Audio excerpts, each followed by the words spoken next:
Short is the story, long is the life.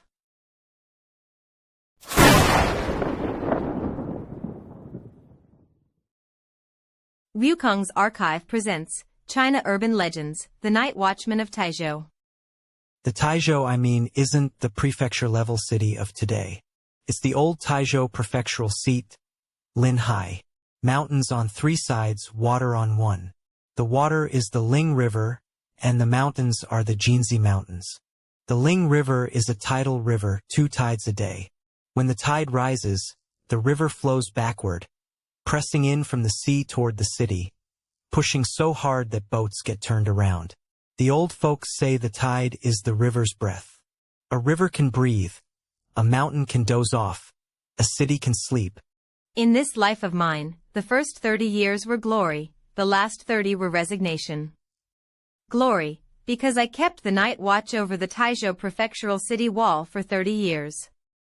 Resignation, because it was only later that I understood, in those 30 years, what I was guarding was never the wall.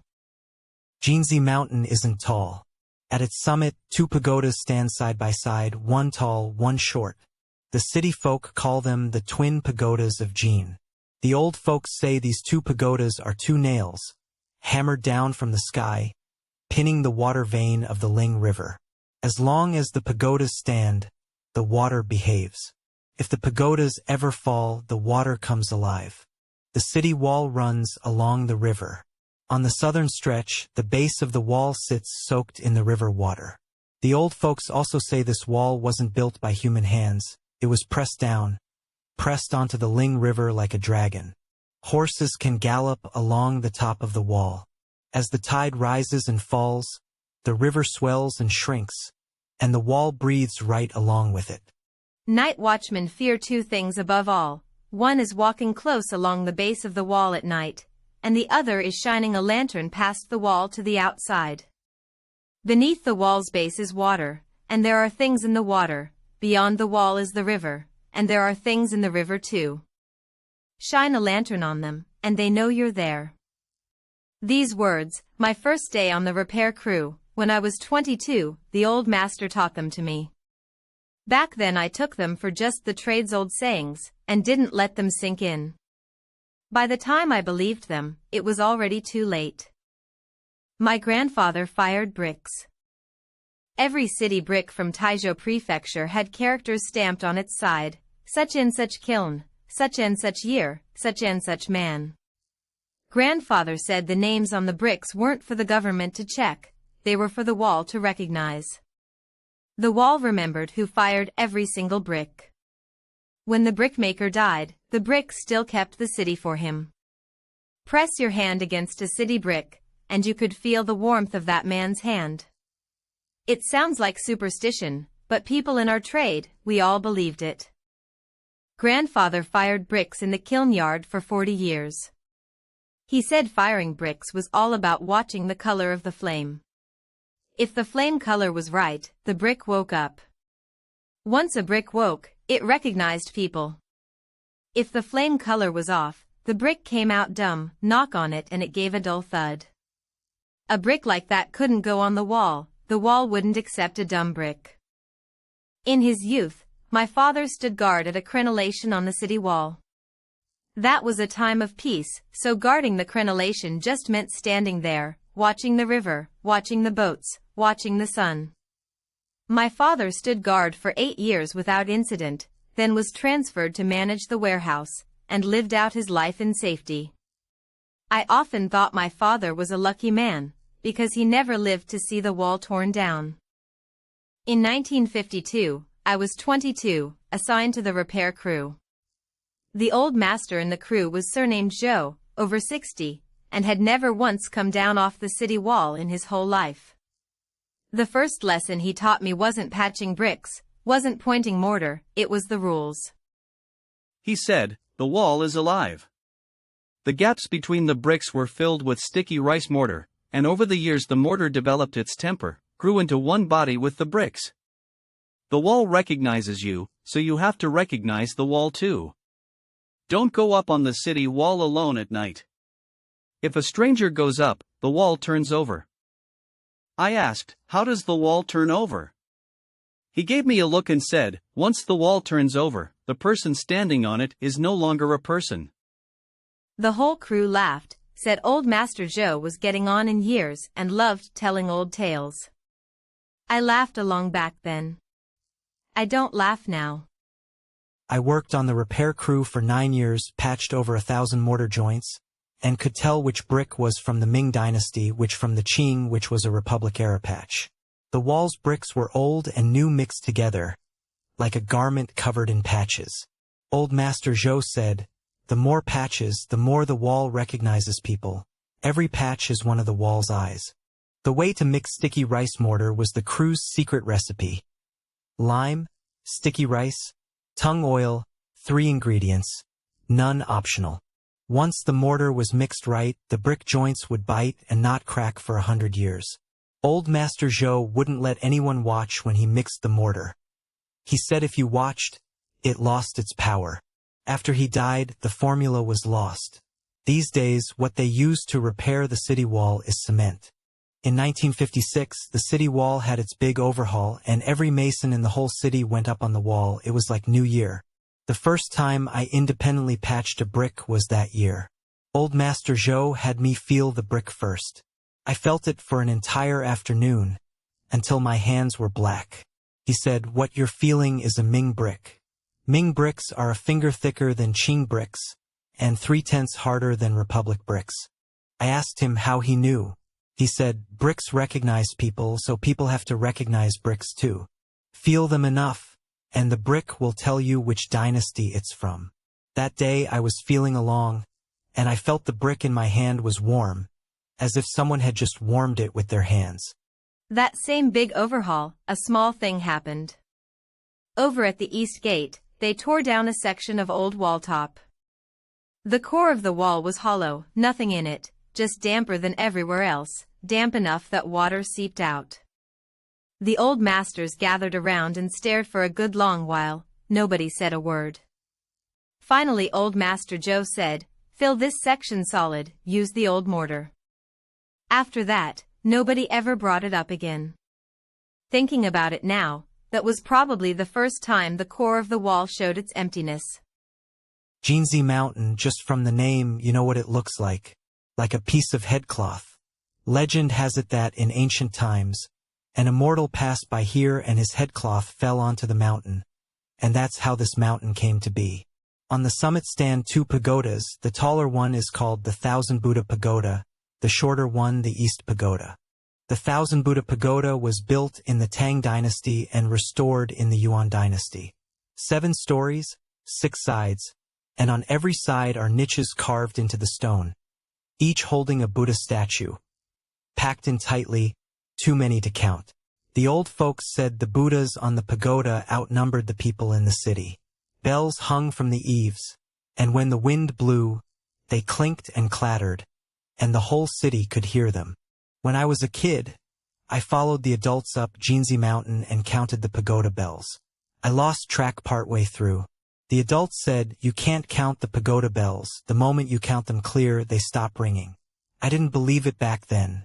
I counted 3 times, and each time I got a different number. The adults laughed and said, see, you counted 3 times and got 3 different answers. It won't let you count it clean. The old Taoist at Jiguang Temple had a theory that everyone of a certain age in the city believed.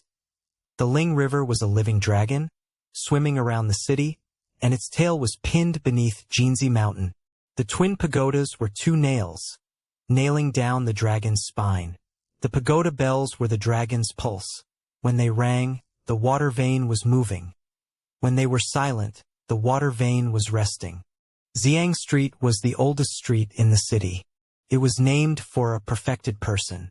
This perfected person's surname was Zhang, and his courtesy name was Jiang.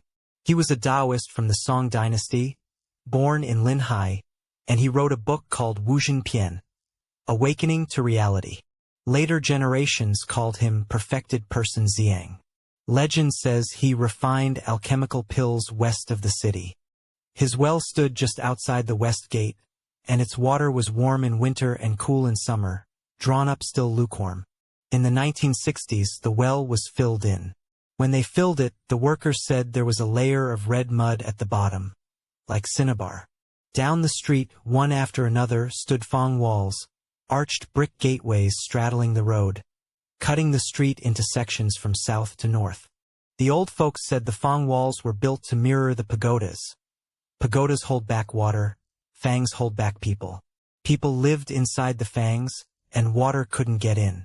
In the 23rd year of the Republic, 1934, the pagoda bells rang for 3 days straight without stopping. On the 4th day, the Ling River flooded, drowning half the city. Water poured into Xiang Street and rose all the way up to the Fong gateways. My father was 10 that year.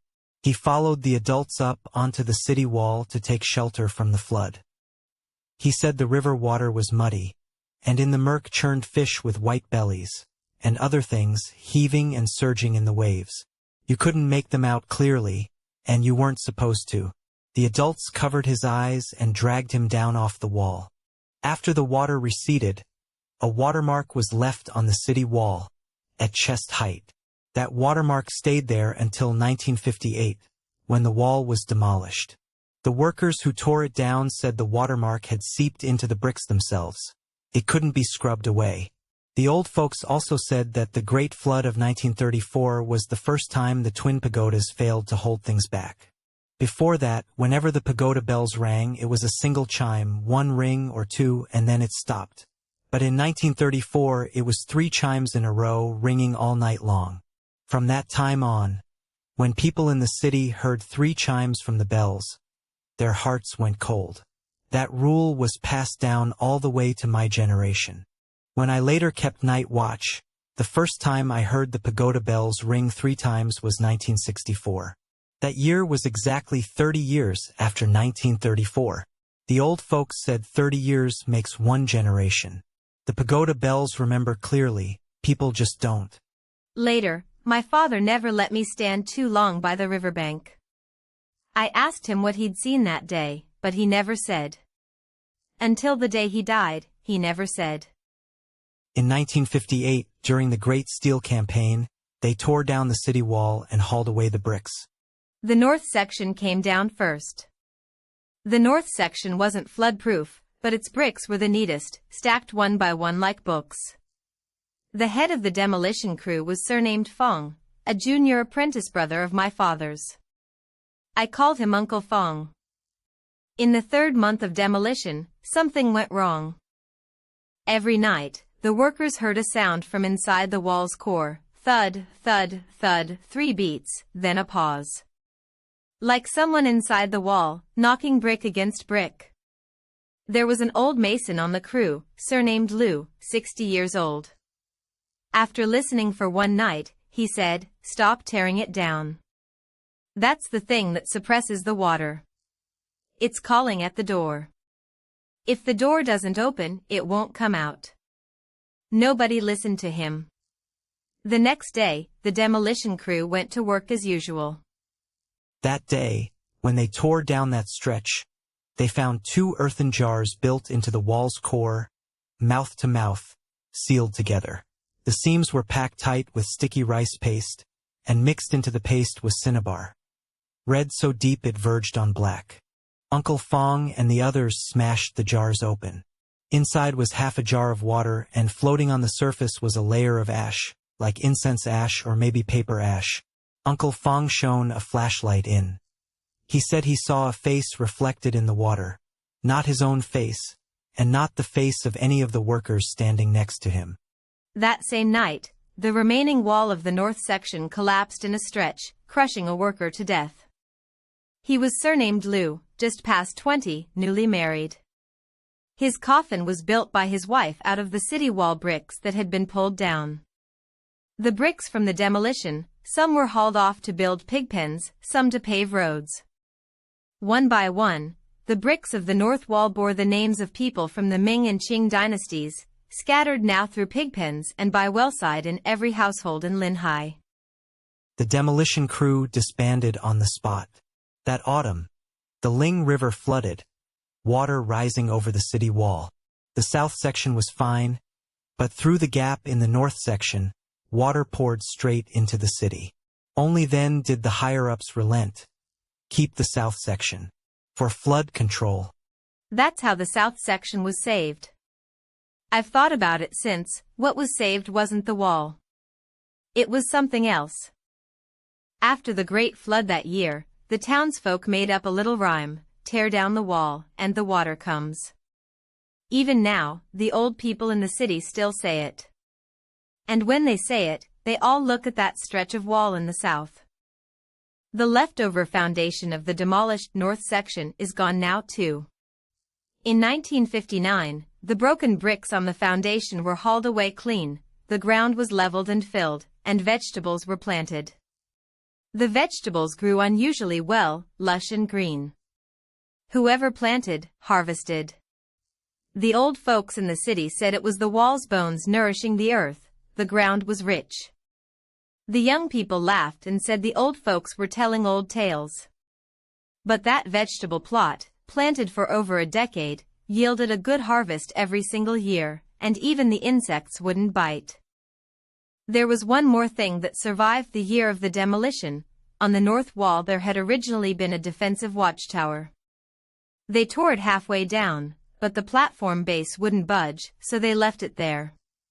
In the base, half of a stone door was exposed, it seemed sealed tight with lime. Later, when the foundation was leveled and filled, that half-stone door was buried beneath the vegetable plot. In the winter of 1959, someone saw a figure standing in the vegetable plot in the middle of the night, a man in a long robe, perfectly still. When they got closer, he was gone. After that was told a few times, nobody dared go near the vegetable plot at night anymore. I was on the repair crew back then. I heard people talk about it but didn't take it seriously. Thinking back now, that half-stone door and those jars later found in the wall's core were probably cut from the same cloth. That winter when the wall was torn down, someone saw, from the riverbank, a dark shadow floating midstream, like a stretch of wall. You could see it at low tide. When the tide rose, it vanished. The fishermen said it was a wall in the water. Before 1958, nobody had ever seen it. From that day on, my father never set foot on the city wall again. I asked him why. He wouldn't say. One time, when he was drunk, he said one thing: the wall is the shell. The jar is the gallbladder. When the gallbladder breaks, the dragon wakes. I asked what was in the jar. He said, don't ask. If you ask, it will know that you know. In 1961, I formally began keeping the night watch. From Xingshan Gate to Zhenning Gate, a distance of over 3 li, I started at the first watch and ended at the 5th, in wind and rain, without fail. The rules were handed down by Master Zhou, one by one, and I knew them by heart. Walk on top of the wall, never at the base. The base was soaked by the river water. When the tide rose, water could climb to the 3rd layer of brick. There were things in the water. Walk close to the base, and if it reached out a hand, down you'd go. The lantern only shines on the top of the wall, never beyond it. Beyond the wall was the river. Whatever appeared on the river's surface at night was not for you to see. When you hear the temple bell ring, stop. Wait for it to finish before walking on. The bell ringing meant the water veins were moving, and when the water moved, a person had to stand still too. Don't follow the water's flow. If someone calls your name, true or false, don't answer. The city wall could learn to mimic a person's voice, and so could the river. Answer, and you'd never be able to explain yourself. When entering the city on business, when passing through the archways, cough once first. On Jiang Street, one archway after another, at night they were closed, and the street was broken into segments. A cough was to tell whatever was on the other side of the gate. Someone's coming, and it's a living person. There was one more rule Master Zhou never wrote down, but said when he was drunk: what you're guarding at night isn't the wall, it's the order. As long as the order holds, the wall holds. The night watchman carried 3 things, a lantern, a wooden clapper, and a brass gong. At the first watch, strike once, at the second, twice, and so on until the 5th, when dawn broke. When the clapper sounded, the dogs in the city fell quiet. After a while, every dog in the city recognized my clapper's sound, and when I passed by, they wouldn't even lift an eyelid. The wind on the wall at night was different from the wind below. The wind on the wall blew straight, running along the wall's face. The wind below was swirling, spinning in circles. The old folks said the straight wind was the wall itself breathing, and the swirling wind was sent by the water. When the wind carried the smell of fishy river water, that night, something was sure to happen out on the river. Winter nights were the hardest to endure. The river wind was like a knife, scraping sharp and painful across your face. I kept a small stove in the enemy tower, its firebox built from city bricks. The fire couldn't be allowed to go out. Master Zhou said the stove fire was the wall's warmth. If the fire died, the wall grew cold. One time during a heavy snow, I fell asleep beside the stove and woke up frozen in the middle of the night, the fire down to a single spark. I added charcoal, and the flames rose again. The next morning, I found one of the city bricks in the firebox had split from the heat, and water seeped from the crack, hissing as it hit the flames. I replaced that brick. Thinking about it later, the water inside the wall's core probably could never be burned dry. In 30 years of keeping the night watch, the biggest moon I ever saw was on the night of the Ghost Festival in 1964. It was bright beyond reason, casting the city wall's shadow onto the river's surface. A long, pitch-black strip, like a crouching dragon. Back then, I still felt that the wall's shadow looked reassuring. It was only later that I learned a shadow is the wall's soul. As long as the soul is there, the wall is there. Once the soul leaves, the wall is just brick. In the first few years, all was peaceful. In those days, night watching was a respectable job. Walking down the street, people would call me the wallkeeper.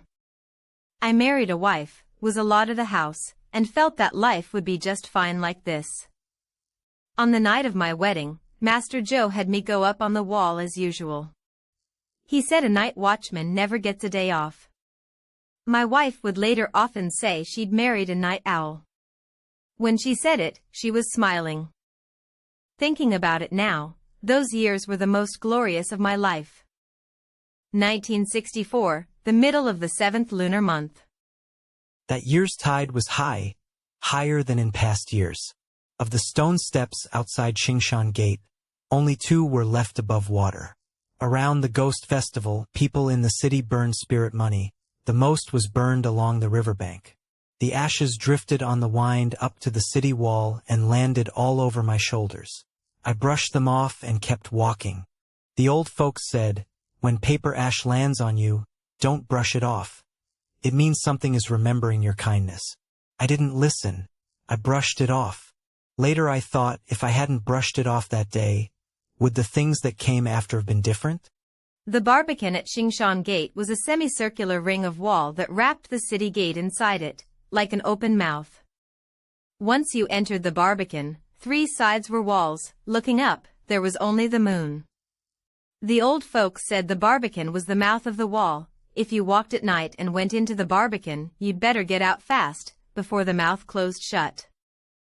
That night I made my rounds to the Xingshan Gate Barbican.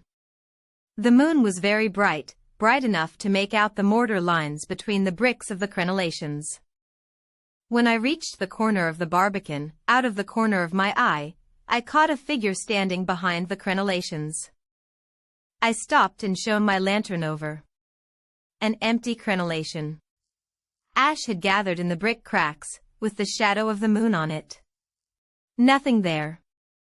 I figured my eyes were playing tricks on me. A night watchman's worst enemy is scaring himself. I coughed once and kept walking. That night, back in the guard room, the tower bell rang. 3 times. Early the next morning, a corpse floated up in the river. It was a woman, around 30. The evening before, she'd been washing clothes at the riverbank, slipped, and fallen in. I knew her husband hauled loads at the dock. She went to the river to wash clothes every evening, and I'd seen her several times while patrolling the wall. Her husband was weeping on the shore, saying the water was only waist deep, how could she have drowned? Her husband hired a Taoist priest to perform the rites. The priest chanted scriptures by the river all afternoon. Before leaving, he said one thing, something in the water had claimed her. That line spread through the docks for a long time. Her husband moved away afterward. When he left, he sold off all his belongings, keeping only her washing basin, which he left at the doorstep. Someone asked him why he didn't take it. He said, the basin had been soaked in the water, if he took it, the water would follow. I later found out that the spot where she fell was directly in line with the gap between the twin towers on Jian Mountain. The old folks said that gap between the two towers was the gap in the dragon's spine. The things in the water came and went through that gap. Seen from the city, that gap sat right between the Thousand Buddha Pagoda and the East Pagoda. By day, the gap held the sky. By night, it held stars. On those nights around the Ghost Festival, the stars in that gap shone brighter than anywhere else. The old folks said, when the tower bell rings 3 times, the river has taken 1 person. When it rings 6 times, the wall has gained 1 more. For the first time, I felt that the tower bell didn't ring for nothing. After that, when I patrolled the wall at night, I couldn't help stopping to listen for the bell. I wanted to figure out its rules, how many rings, when it rang, and what would happen on the river after it rang. After the tower bell rang 3 times, I had the same dream 3 nights in a row. In the dream I stood in the river, water up to my chest, cold to the bone. In the middle of the river stood a wall of gray brick, growing up out of the water. On top of the wall stood a person, back turned to me, wearing straw sandals. Master Zhou's words were at my ear, don't listen. Once you listen, you'll never let it go. I couldn't let it go. Midway along Xiang Street, there is a well called the Thousand Buddha Well. The well mouth is carved from a single slab of bluestone. Around the outer rim is a ring of Buddhas, one pressed against the next, dense and countless. The well lip is scored with deep grooves worn by well ropes over the years, so deep you can lay a finger inside. The water is clear, clear enough to reflect a person's face. The old folks say this well connects to the Ling River. When the tide rises, the well water rises. When the tide falls, the well water falls. All the water in the city flows to the river flows to the sea, and the sea flows to who knows where. I tested it once. One time during a high tide, I passed by at night, held a fire starter over the well and looked in. The water had risen to the mouth, only 3 fingers width from the rim. The surface was flat as a mirror, reflecting half a moon in the sky. I got out of there fast. When the moon shows up in a well, it's not a good omen. There's another saying, at night, you must not look into a well. There are 1,000 Buddhas at the bottom. If you look at them, they look back at you. And what looks back may not be you. The well water was sweet. In the early years, townsfolk lined up to draw it. In the 1960s, running water was installed, fewer people came to draw, and the well was left idle. An idle well, more than a busy one, is prone to trouble. That's what the old folks said. I didn't understand it then. I understand it now. The rim of the Thousand Buddha Well, bluestone, had been worn by well ropes for centuries, cut into deep grooves one after another. Moss grew in the grooves, green all year round, never withering even in winter. The old folks said the Buddhas on the rim could not be counted, and must not be counted. If you counted them exact, the Buddhas would become fewer. During the year the 4 olds were smashed, before the Red Guards knocked the Buddha heads off. Someone secretly counted and said the rim held exactly 360 Buddhas. Not one more, not one less. After the smashing, someone counted again. only 359 remained. The next spring, someone counted again, still 359. Later, after old Lady Chen passed, someone counted once more, 358. Which one had disappeared, no one could say. The neighbors said old Lady Chen took it with her. In life she loved nothing more than sitting by the well, sitting through whole afternoons, talking to the Buddhas on the rim. She said the Buddhas all knew her. The day she left, the well rim lost one Buddha. This story spread for a long time. I heard it and didn't dare say a word. In 1966, during the movement against the Four Olds, the Red Guards wanted to smash the Buddhas at the well mouth. An old lady surnamed Chun, over 70, lived by the well. She blocked them with everything she had, saying that if the well was destroyed, the whole city would suffer disaster. In the end, they smashed them anyway. Half the Buddha heads were knocked off and thrown into the well. Plunk, and the water swayed for a long time. Old Lady Chen had married into Linhai during the Republican era. Her husband's family name was Chen. They ran a dye shop. The dyed cloth was hung out to dry by the well, green and blue, drying across the whole street. Later the dye shop closed, and she stayed alone by the old house beside the well, keeping watch for 30 years. That same evening, old Lady Chen sat on the well rim and looked in. The next day, she was not right. She told everyone she met that someone in the well was calling her down. Her son locked her in the house. She clawed at the window and shouted, "The water's all risen up, why are you still sitting there?" That autumn, she threw herself into the well. When they fished her out, she was long gone, but her face was smiling. She was wearing her wedding dress. That dress, brought from her own family's home when she married, had lain at the bottom of her trunk for 50 years. The neighbors all said the Buddhas in the well had called her away. I was young then, I didn't believe it. Now I believe it halfway. That winter, the Ling River froze over. In all their lives, the people of Linhai had never seen the Ling River freeze. That year it did. On the ice, directly across from the position of the Thousand Buddha well, a fish was frozen, its head pointing toward the well. The fish's eyes were open. On the southern section of the city wall, every little ways there was a watchtower platform, semicircular, bulging out from the wall like a belly swelling from the wall itself, called a horseface in the trade. The horseface was hollow inside, and people could live in it. It was called a hollow enemy platform, built by Jiguang back when he was fighting the Japanese pirates. Jiguang was a great general of the Ming Dynasty. During the Jiaqing era, when the Japanese pirate raids were at their worst, he was transferred to Taizhou, and the first thing he did was repair the city wall and build the enemy platforms. He fought 9 battles against the pirates in Taizhou, and won every single one. What he relied on was this wall, these platforms, and the soldiers inside them. The blueprints for the enemy platforms were drawn by Jiguang himself. The platforms could hide soldiers on top and store grain inside.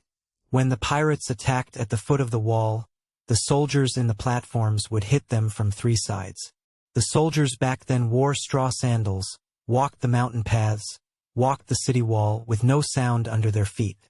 On the walls inside the enemy platforms there were lookout holes, narrow on the outside and wide on the inside. Looking from inside out you could see everything clearly. Looking from outside in you couldn't see a thing. When I was young, I once took shelter from the rain inside an enemy platform. I felt along the wall and found scratch marks, one after another, some deep, some shallow, like they'd been cut by a blade. The scratches were both old and new. The old ones were at the bottom, the new ones floating on top. Legend has it that one year Japanese pirates launched a night raid. In the enemy platform west of Zhenning Gate, a squad of soldiers held the position and fought through the entire night. At dawn, the people in the city went up to look. The soldiers on the platform were all dead. Not a single one survived. The bodies were filled right into the platform's foundation, without even a grave raised. I kept the night watch for 30 years. Every time I passed that enemy platform, from time to time I could hear sounds coming from inside. The clashing of blades and spears, the sound of shouted orders, and the sound of straw sandals treading on brick. A soft rustling, like a squad of soldiers drilling. The old-timers rule, if you hear it, don't go in. Go around it. That's their platform. They're still guarding it.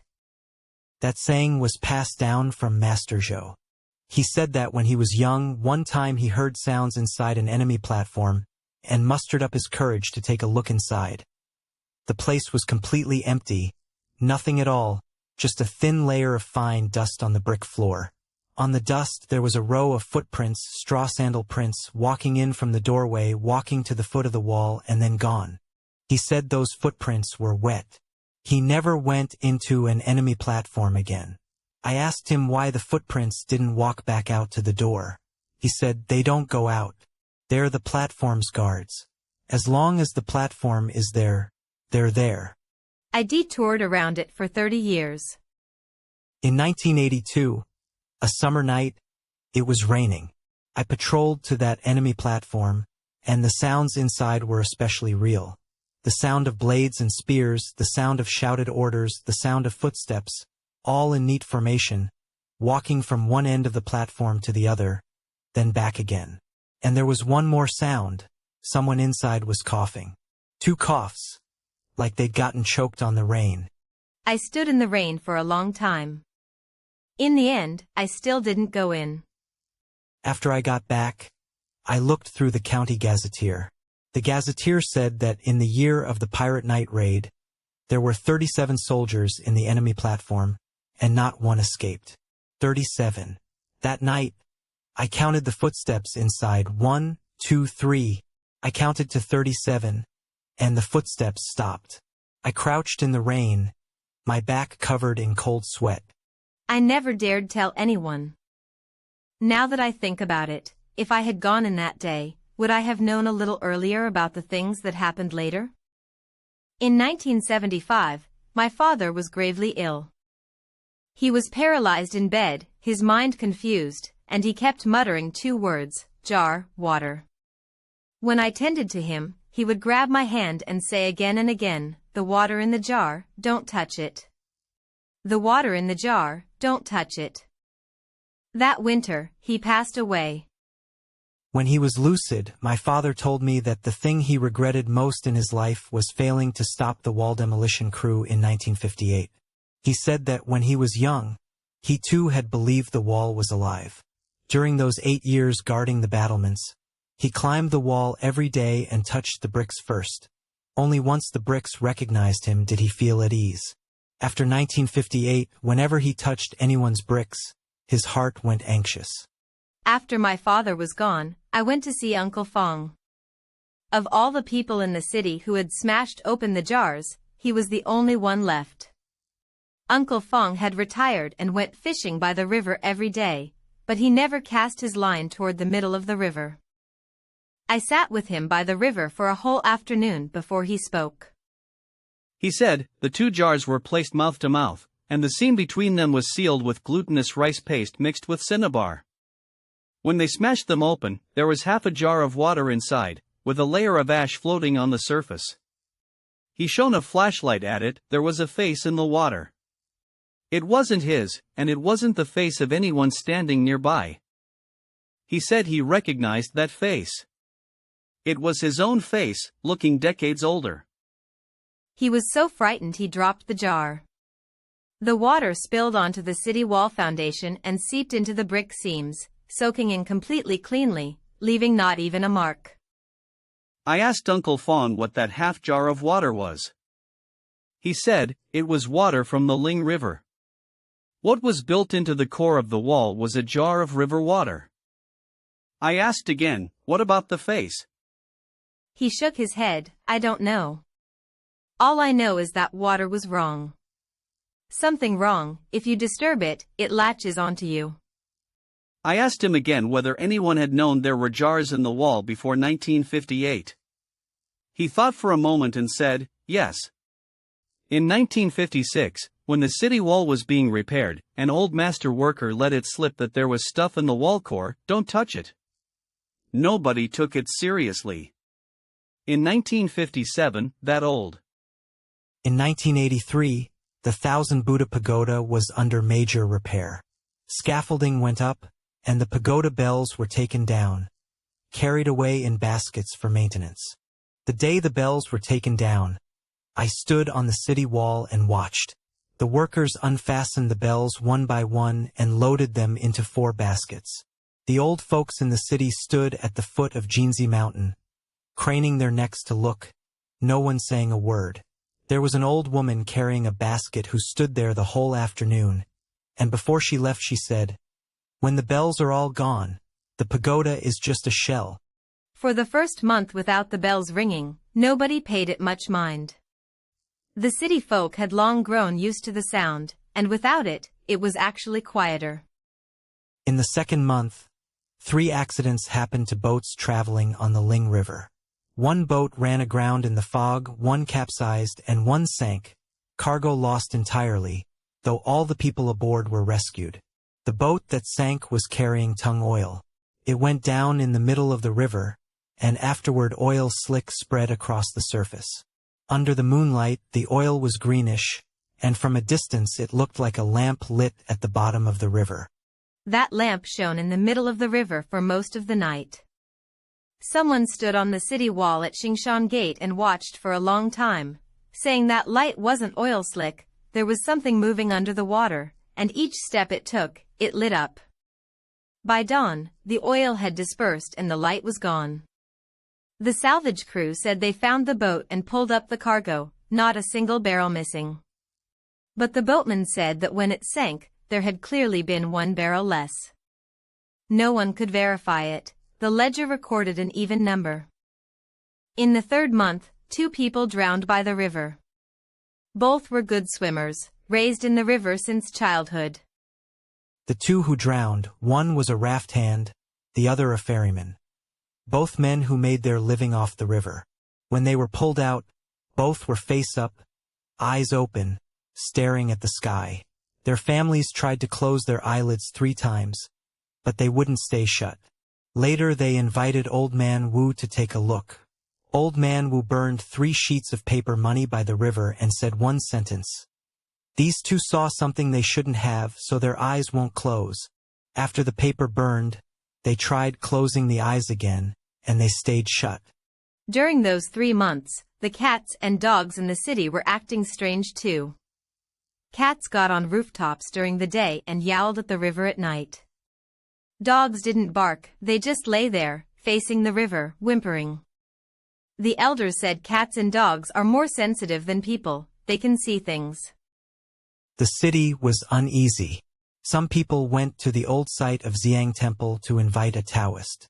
The temple itself was long gone, and all that remained at the site was a small gatekeeper's hut, occupied by an old man surnamed Wu, who claimed to be a disciple in the lineage of the perfected Xiang.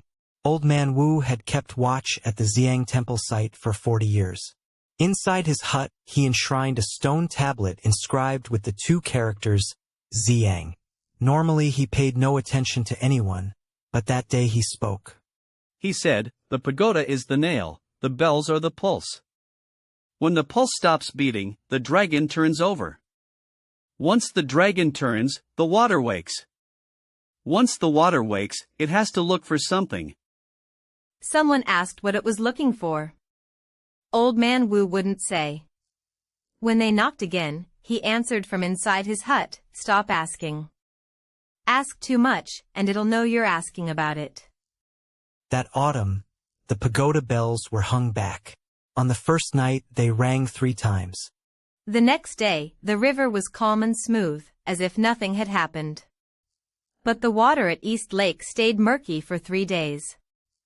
On a stone pillar at the Lake Heart Pavilion, a watermark appeared, about knee-high, as if something had stood up in the lake. That watermark never faded. In 1998, when the Lake Heart Pavilion was renovated, workers said the mark on the stone pillar kept seeping back even after they scrubbed it, as if it had grown into the stone itself. I stood on the city wall, looking at the river. For the first time, I felt like this river was looking back at me. In 1998, the government repaired the city wall and developed it for tourism, giving it a name, the Jiangnan Great Wall. I was over 60, serving as an advisor, leading the young people on the restoration crew to identify the bricks. Which bricks were old, which were replacements, I could tell with one touch. The young people didn't believe it, said a brick is a brick. I pointed it out to them. In the mortar joints of the old bricks there was embedded ash, black ash that had seeped into the brick itself. The new bricks had white joints. They stared for a long time, and then they were convinced. The restoration crew dug up the ground of the Barbican at Xingshan Gate, wanting to repave the passage. They dug down a meter or more and uncovered a layer of old brick paving, with seashells wedged in the joints, traces of when the river had flooded over it. Deeper down, they dug up a bamboo rain hat. Under the hat was pressed a pair of straw sandals, and wrapped inside the sandals was a section of white bone. It was a finger bone, broken clean off at the root, the break smooth, as if cut by a knife. The workers were too scared to touch it. I recognized the way those straw sandals were woven. Rice straw, 3 strands, twisted tight, the same weave as the footsteps that drilled every night inside the watchtower. People from the Cultural Relics Bureau came to look and said it was from the Ming Dynasty. The Ming Dynasty. I heard it and said nothing. There was a young man on the restoration crew named Xiao Xie. He was bold and didn't believe in superstitions. He asked me whether those straw sandals were left by the soldiers guarding the tower. I said, probably. He asked, what about the finger bone? I didn't speak. He squatted down, poked the white bone with a tree branch, and said, this bone broke clean off at the root, like someone cut it off, but the break is too smooth, even a knife cut couldn't make it this flat. As he said that, he looked up at me and said, Master, what kind of blade do you think it would take? I said, I don't know. That night, Xiao Xie was on night duty. In the small hours, he came running to find me, saying he'd heard someone knocking on bricks inside the Barbican, 3 knocks, then a pause. He'd shown his flashlight around, and the brick floor was clean and empty, nothing there. He asked me, did you hear it? I said, I heard it. His face went white in an instant. Xiao Xie was later transferred away, to sit in an office at the bureau. The day he left, he came to say goodbye and said, Master, I believe you now. I asked, what do you believe? He said, what you told me, don't shine your light outside the wall at night. Then he left, and never came back to the city wall. I stood on the wall and watched his back. A young man has fast legs. In a few steps he was far away.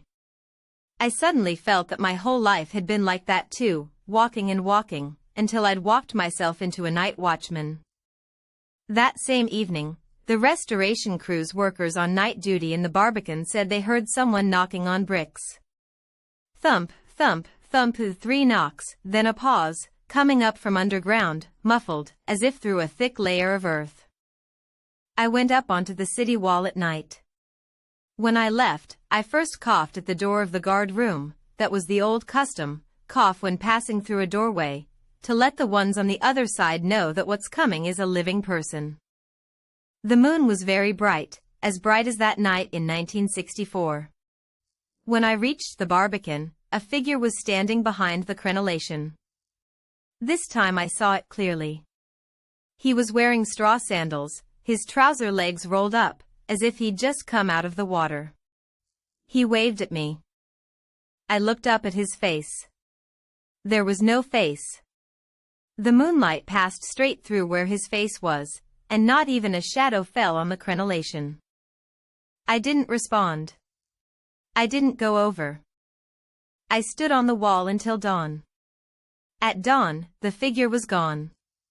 On the brick floor of the Barbican, there was a trail of wet footprints, from the crenellation all the way to the open trench dug in the ground, where they vanished.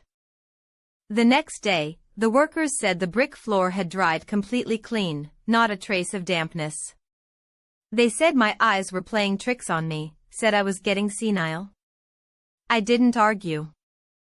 The major restoration required dismantling a section of wall core and regrouting it, and as luck would have it, it was the section east of Xingshan Gate. They opened the bricks, and in the wall core, another jar. 3 jars, not 2.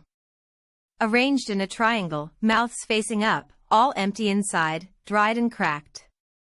The foreman walked a circle around them and said, "This looks like some kind of formation." On the bottom of the middle jar, 4 characters were carved, "When the water recedes, the people return." The carving marks were very fresh, as if they had been carved just a few days ago. But that section of wall core hadn't been opened since 1958. I reached out and touched the jar's rim. The rim was ice cold, cold in a way that didn't seem possible for bricks and earth that had baked in the sun all morning. My fingertip brushed over those 4 characters on the bottom. The strokes were deep, deep enough to fit a knuckle. I looked at those 4 characters, and the more I looked, the more familiar they felt. Horizontal and vertical strokes straight, the endings carrying a certain force, like Uncle Fong's handwriting. Back when he managed the accounts at the grain station, that was exactly how the ledger books looked in his hand.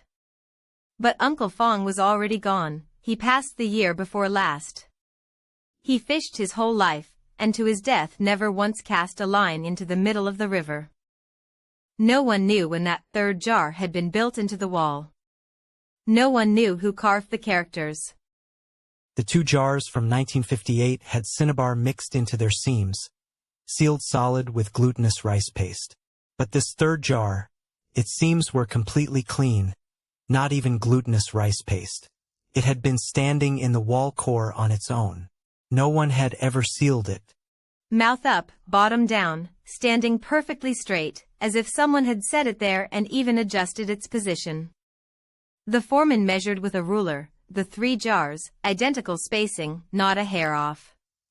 He said, "This is placed too precisely, like it was drawn with a ruler." I said, "There's no one looking inside a wall core." He said, "Then who was it placed for?" I didn't answer. Who was it placed for? A thought flashed through my mind at that moment, and I pushed it back down. I squatted by the jar and looked for a long time. I remembered what the old folks said. Jin Mountain originally had 3 pagodas. The 3rd was called Nanshan Pagoda, small, hidden in the trees halfway up the mountain. Most people in the city had only ever seen 2. 3 pagodas, so there should also be 3 jars. In 1958, 2 were dug out, both smashed, the water spilled over the city foundation. This 3rd one, hidden in the deepest part of the wall core, had been hidden for who knows how many years.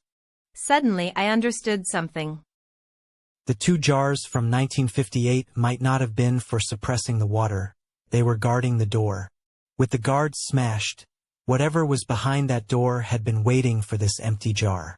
What it waited for wasn't water. It was the person who opened the door. I thought again of the Great Flood of 1934.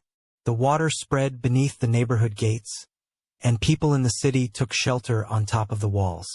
If the jar in the wall core had still been there back then, would the water have been unable to enter the city? I squatted by the jar, and the more I thought, the colder I felt. Not cold on the surface, cold seeping out from the cracks of my bones. The foreman called to me from the side, and I didn't even hear him. This 3rd jar had always been empty. It had been waiting for something, for who knows how many years. The half jar of water spilled in 1958, that was its water. The water was gone, so it waited for the water to come back. The foreman of the restoration crew asked me, "What should we do with this jar?" I said, "Don't touch it." The foreman said, "The jar is dry, what's the point of moving it?" I didn't say anything. Some things, once said outright, can't be taken back. In 1999, the city wall restoration was completed and it opened to the public. I retired. On the day I retired, I handed my night watch gear back to the team, the lantern, the wooden clapper, the brass gong. The one taking over my post was a young man. I taught him the rules for 3 days. He asked me, "What if someone really calls your name at night?" I said, "Don't answer." He asked, "What if they're calling mine?" I didn't say anything. Some things you only understand when you run into them yourself. The young man kept watch on the wall for 3 months. At the end of the 3rd month, he came to see me, said he wanted to transfer.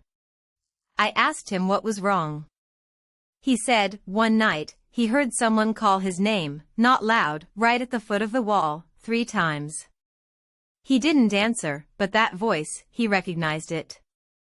It was his own voice. He said, "Master, I'm not afraid of ghosts. I'm afraid that I might answer myself."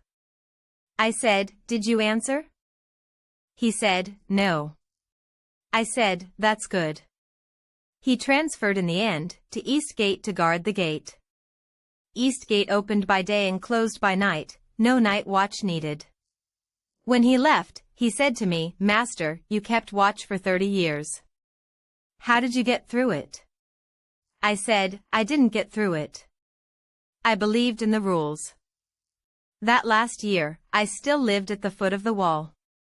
Every morning, I could still hear the sound of Xingshan Gate opening. The door hinge turned, let out a creak, like the city wall sighing. In 2001, the city wall was named a major historical and cultural site protected at the national level. Officials came, wanting to restore the night patrol system, and asked me to come back and train apprentices. I didn't go. I was old. I couldn't climb the wall anymore. The day the approval came down, the city set off a string of firecrackers. I listened at the foot of the wall for an afternoon. As I listened, I felt that mixed into the firecrackers was the sound of a bell. Just once, very soft, as if it had drifted over from Jiangnan Mountain. I looked up at Jiangnan Mountain. 2 pagodas stood quietly on the summit. The sun was about to set, and the pagoda's shadows stretched long, reaching all the way into the river. Looking at those shadows, I suddenly felt the pagodas were there, the wall was there, the vat was there too. They were all still there. That was enough. By the time I went home, the sky was already dark. I walked through Xingshan Gate. The gate had long been closed, and the tunnel was pitch black. I coughed once before stepping inside. The wind in the tunnel was straight, running along the wall. I suddenly remembered Master Zhou's words, "A straight wind is the wall breathing on its own." If the wall was still breathing, then it wasn't dead yet. As I walked, I counted my steps. When I reached 37, I stepped through my door. That autumn, one evening, I was taking a walk by the river. When I reached Xingshan Gate, I saw a person standing in the barbican, head tilted up, looking at the city wall. He wore an old-style mouse suit, hands behind his back, like he was waiting for someone. I took a second look. He turned his head and looked back at me. Across the street, neither of us spoke. After I got home, I found something extra in my pocket, a fragment of a city wall brick, blue-gray, with characters on the side, worn smooth and unreadable. I clearly hadn't picked up any brick. I put that brick back at the base of the wall in Xingshan Gate's barbican. As I set the brick down, I heard someone in the barbican cough softly. That night, I dreamed I was standing on the city wall again. The moon was very bright. Behind the crenellations stood a figure, wearing straw sandals, beckoning to me. In the dream, I asked him, "How long have you been waiting?" He didn't speak. He pointed at the river. I looked where he pointed. In the middle of the Ling River, a stretch of city wall rose to the surface. Blue bricks, crenellations, watchtowers, all neat and orderly, growing out of the water, rising until it reached the river's surface. The northern section of the wall, torn down in 1958, had never left after all. It had been waiting in the river. The water recedes. The people return. In the dream, I thought, The people who tore down the wall in 1958 thought that once the wall was gone, the matter was finished. They didn't know the wall had only sunk down. It was still there, waiting for the water to recede, waiting for the people to return. After that, I never went up on the city wall again. The story is finished. What do you think? If you enjoyed this story, please like and subscribe. New urban legend every day.